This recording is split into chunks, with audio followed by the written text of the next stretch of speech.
É gratificante para nós podermos ter essa liberdade de estar falando um pouco mais da palavra do Senhor. Eu confesso que eu prefiro estar ouvindo, né? Mas hoje a responsabilidade está conosco e desejar que o Senhor possa estar abençoando a todos nós, dando-nos a compreensão da palavra do Senhor através do Teu Santo Espírito. O texto que eu gostaria de usar nesta noite se encontra em 1 Timóteo, capítulo 2. 1 Timóteo, capítulo 2.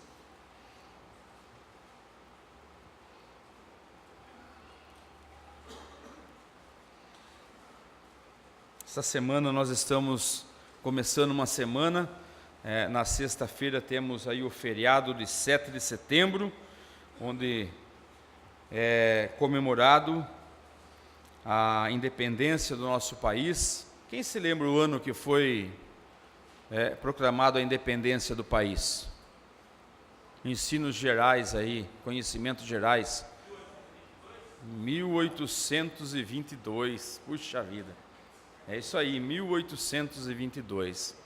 E é interessante que até então o Brasil era regido, era mandado, estava preso, né, pela ordenança de Portugal, e o Brasil conseguiu a sua liberdade, né, a independência. Hoje nós somos uma nação, um povo, um país, somos brasileiros, né? Eu acho gostoso nós enchermos os nossos pulmões e se orgulhar, né? Somos brasileiros, né? Embora passando muitas vezes por dificuldade, passando muitas vezes por algumas fases difíceis, mas nós somos uma nação e podemos dizer que somos uma nação abençoada, né? Temos a liberdade de expressão, temos liberdade para abrir as portas dos salões e proclamar a palavra do Senhor.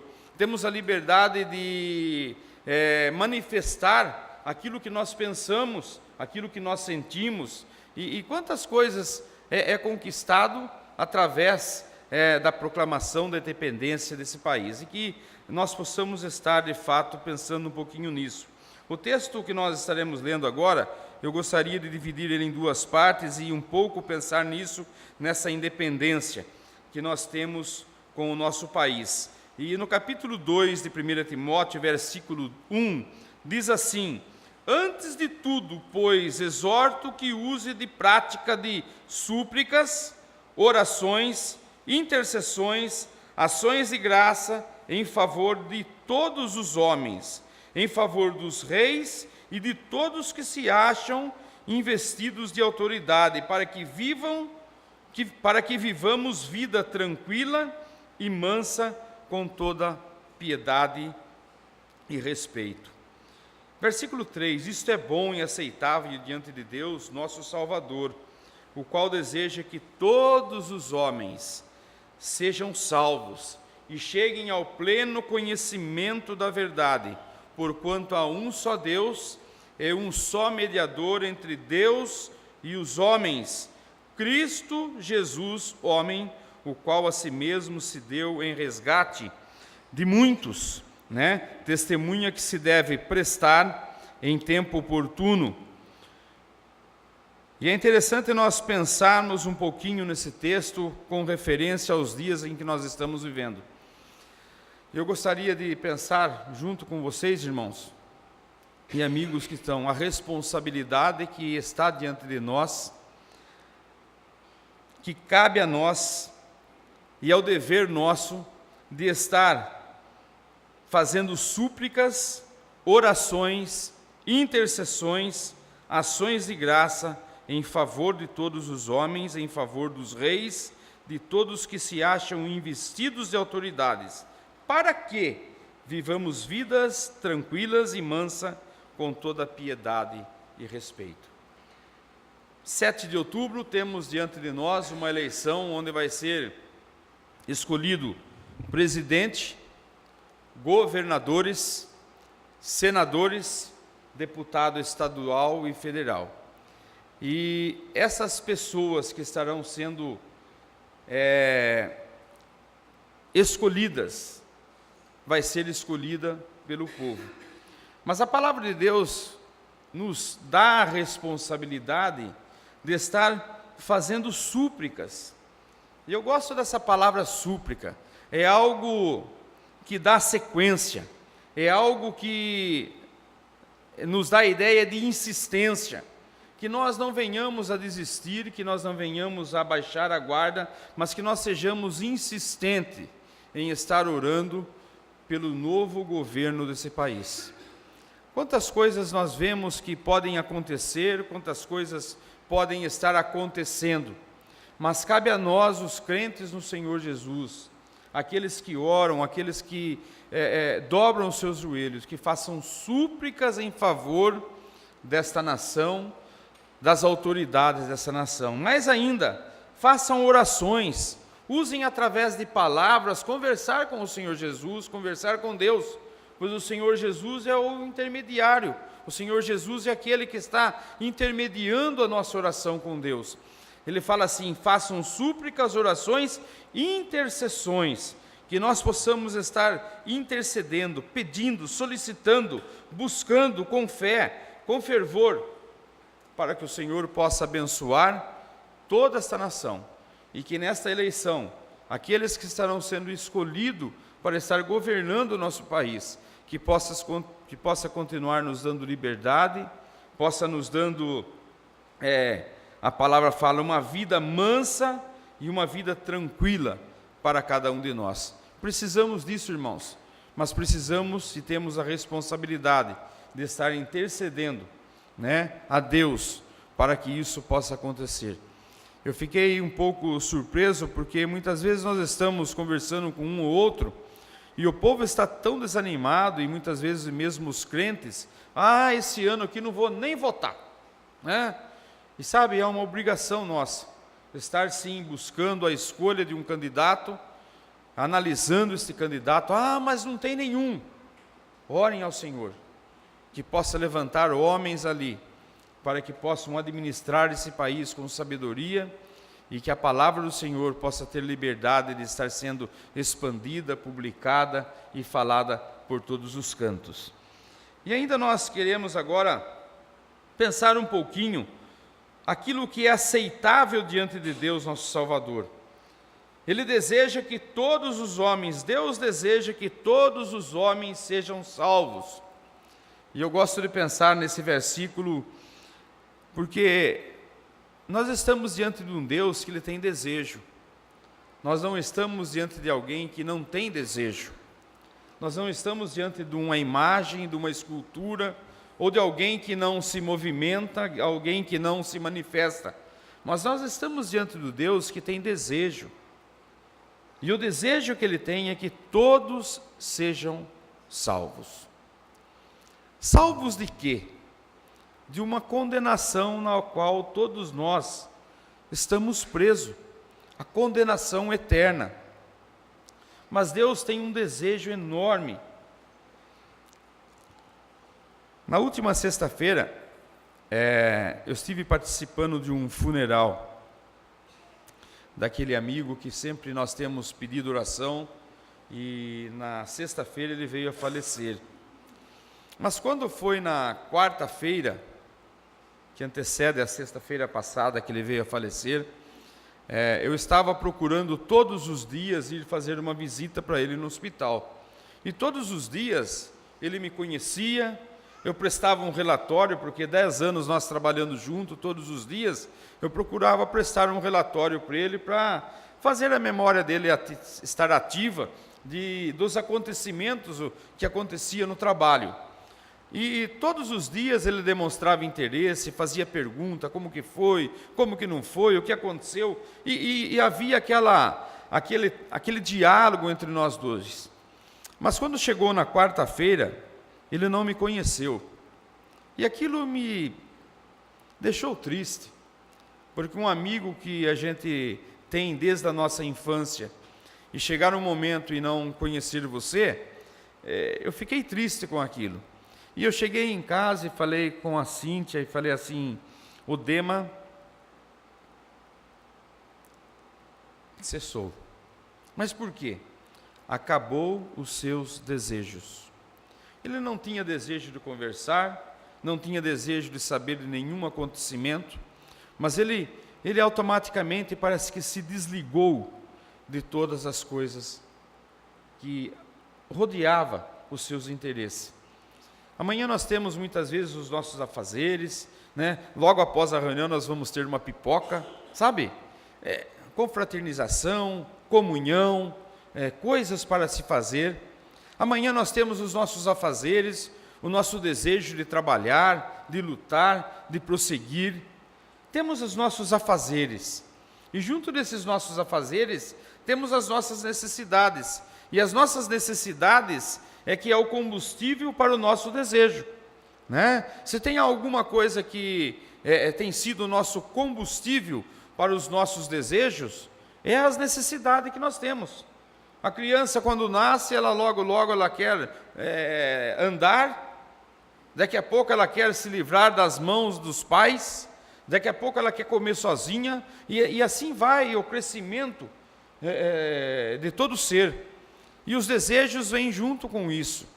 E eu fico a pensar que, diante dos nossos desejos, quantas coisas nós temos e queremos realizar e fazer que não é de conformidade com os desejos que o Senhor quer para as nossas vidas. O que eu desejo para mim e o que Deus deseja para nós é algo que eu gostaria de pensar um pouquinho. Qual o seu desejo que você tem para o seu futuro?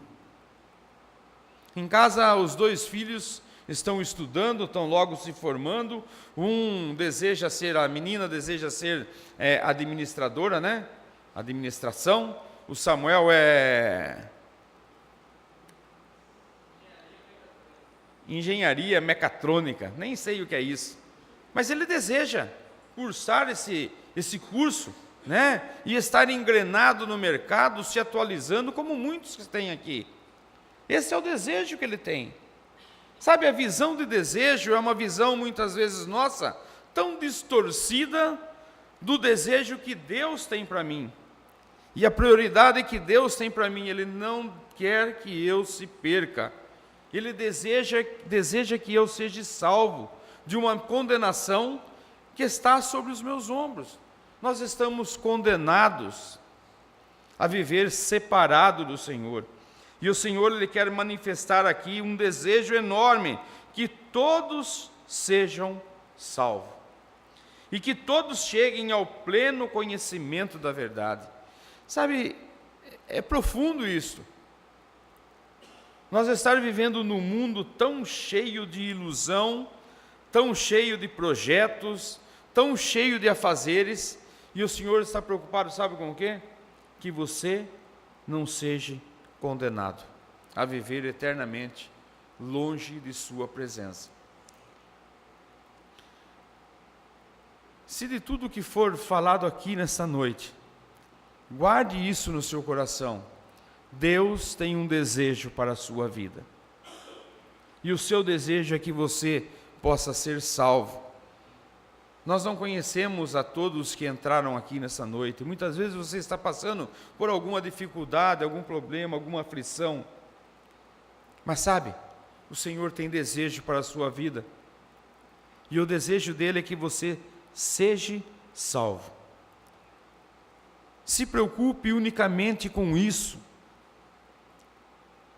Buscai ao Senhor em primeiro lugar, e as demais coisas vos serão acrescentadas. Busque ao Senhor em primeiro lugar. Busque satisfazer o desejo do Senhor na sua vida. Pois Ele entregou o seu Filho a esse mundo para que nós fôssemos salvos. Abram as suas Bíblias em João, Evangelho de João, capítulo 6.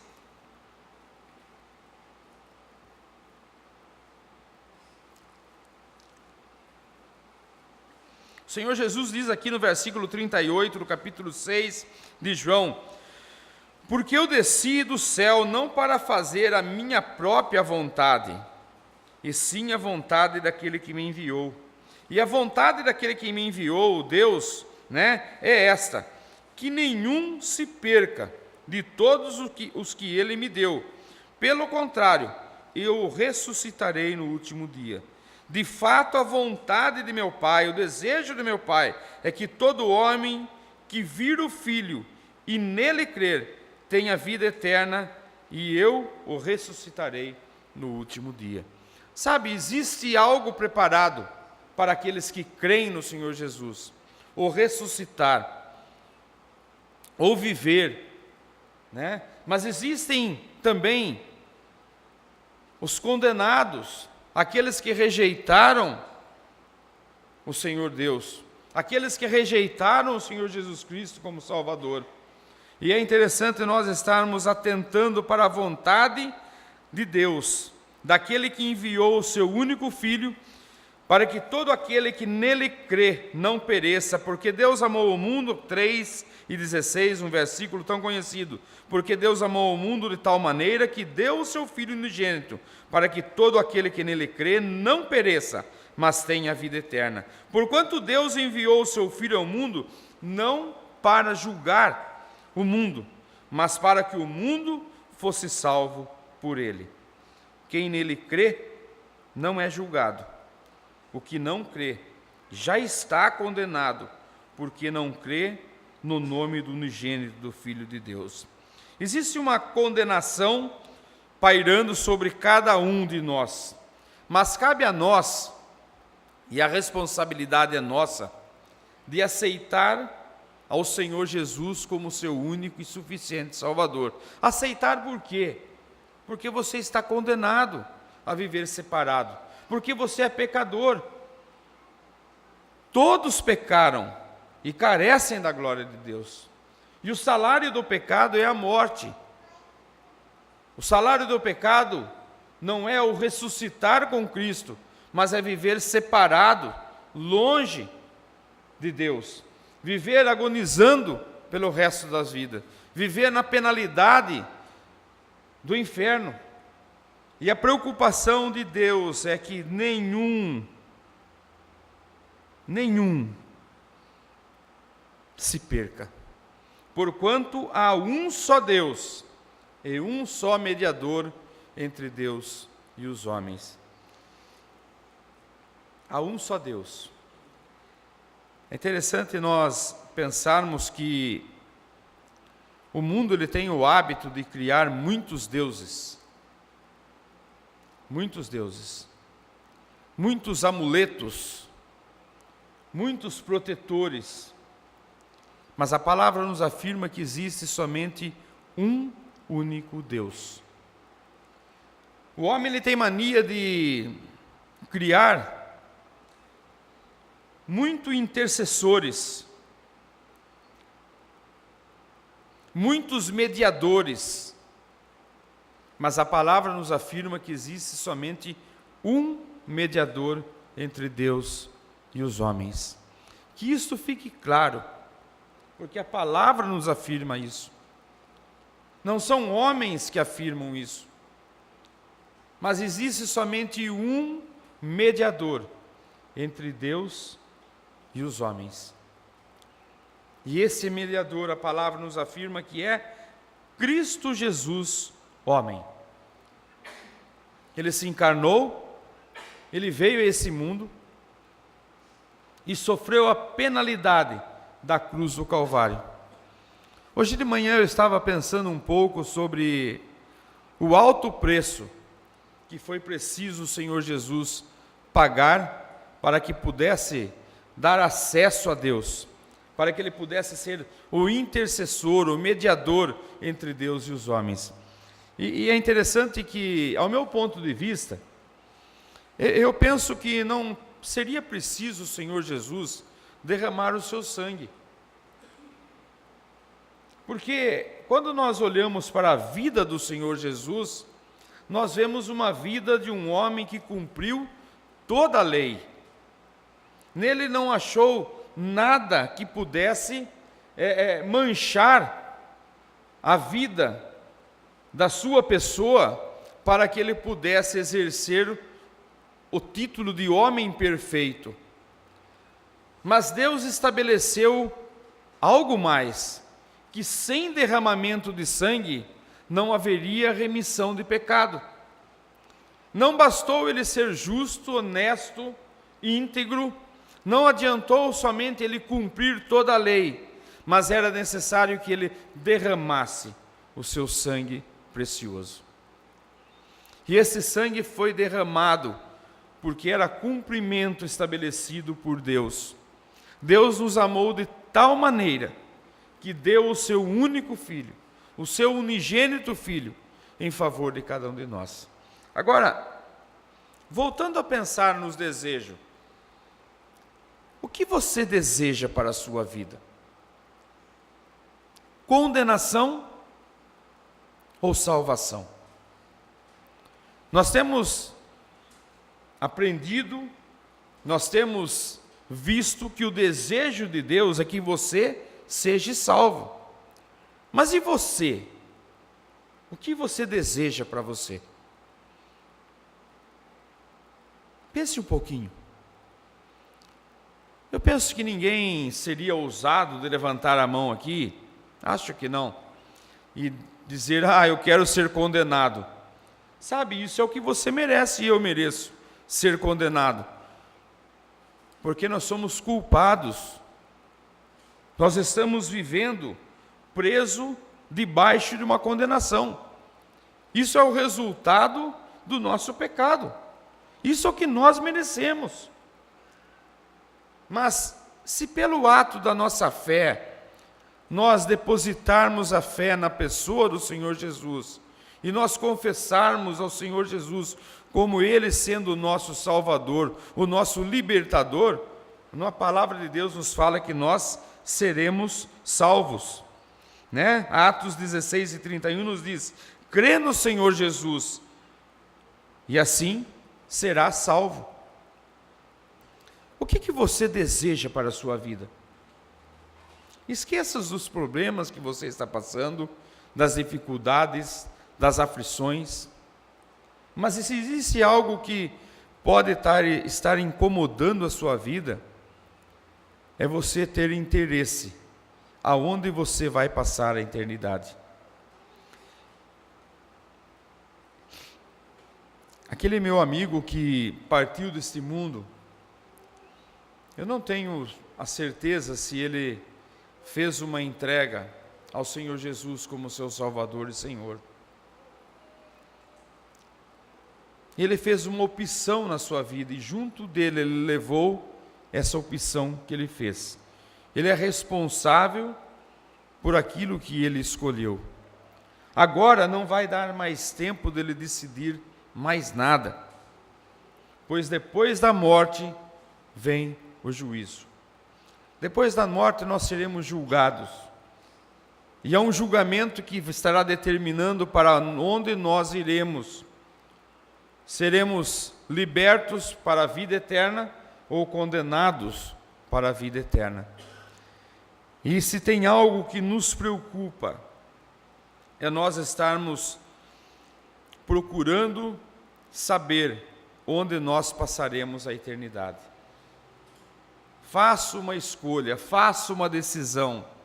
Hoje você tem o livre-arbítrio de escolher aquilo que você sabe.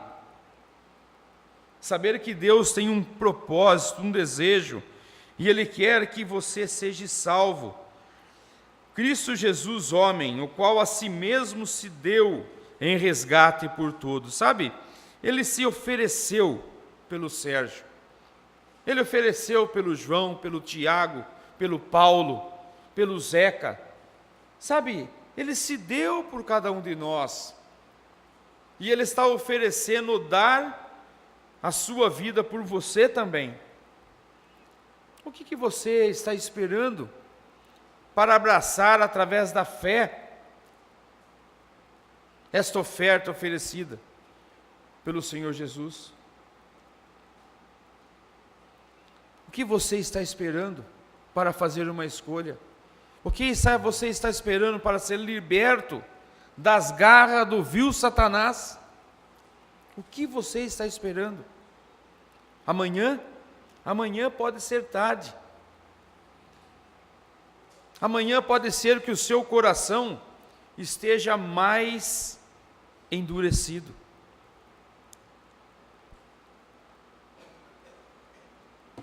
Pode ser que amanhã seja muito tarde. Eu nunca vou esquecer desta quarta-feira que eu passei com o Odema, e depois daquela quarta-feira ele não me conheceu mais. Nós não sabemos o que vai nos acontecer no dia de amanhã, mas cabe a cada um de nós, hoje, podermos decidir aquilo que o Senhor deseja para cada um de nós, que nós sejamos salvos. Que presente maravilhoso! Há presentes que nós nunca nos esquecemos. Há presente que é para o resto das nossas vidas. Há presente que nós nunca mais nos iremos se arrepender. E eu sempre gosto de referir isso a pessoas que já passaram, já partiram, irmãos, homens, mulheres que abraçaram o Senhor Jesus com a fé. E eu sempre, quando eu pude contestar com esses irmãos, eu gostava de perguntar se ele se arrependeu de um dia ter abraçado o Senhor Jesus como Salvador. E eu nunca vi ninguém reclamar ou muitas vezes estar arrependido dessa escolha. Se tem uma escolha e um presente muito valioso que eu ganhei em minha vida, foi um dia conseguir enxergar que o meu pecado fazia separação entre eu e Deus. E um dia eu pude enxergar com os olhos da fé que eu precisava aceitar a Jesus como meu único e suficiente Salvador. Que presente maravilhoso! Esse presente nunca vai largar de mim. Esse presente vai me acompanhar pelo resto da minha vida. E esse é o presente que o Senhor quer dar para você também nessa noite. Aceite o Senhor Jesus como seu único e suficiente Salvador. Romanos capítulo 10, para nós finalizarmos.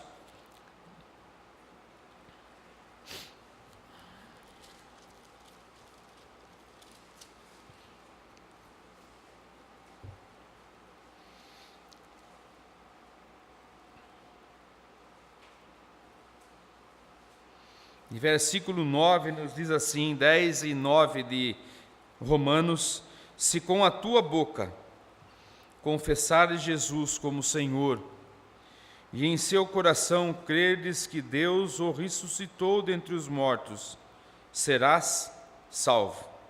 Porque com o coração se crê para a justiça, e com a boca se confessa a respeito da salvação. Porquanto a Escritura diz: todo aquele que nele crê não será confundido. Se com a tua boca, sua boca está se movendo, é com ela que você precisa confessar o Senhor Jesus como seu Salvador. Sabe o que isso quer dizer? No dia em que essa boca parar de se movimentar, você não pode mais confessar o Senhor Jesus como Salvador. Se com a tua boca confessares e com o seu coração credes, né? Não tem ninguém mudo aqui, né? Não precisamos a linguagem de, como que é, Lico? Linguagem? Libra, né? Não precisamos, todos nós estamos aptos a conversar. E o Senhor Jesus está dizendo assim a nós, Deus está falando assim a nós, o Espírito Santo está falando assim a nós: se com a tua boca confessares o Senhor Jesus, e com o seu coração creres, acreditar, confessar ao Senhor Jesus, você será salvo. Que assim seja. E que nesta noite você não venha a sair daqui com dúvida no seu coração, mas lembre que você é responsável pela escolha que você tem feito. cabe a você estar dando a direção para onde a sua vida vai passar toda a eternidade. Muitos dos que estão aqui, um dia confessaram o Senhor Jesus com a sua boca e com o seu coração crerão. Estes serão salvos. Mas e você? Qual tem sido o seu desejo para a sua vida? O desejo de Deus você já conhece, é que você seja salvo. Mas e o seu desejo? É passar a eternidade com esse Deus que te deseja, ou passar uma eternidade com aquele que te espera lá no inferno? Que assim seja. Amém.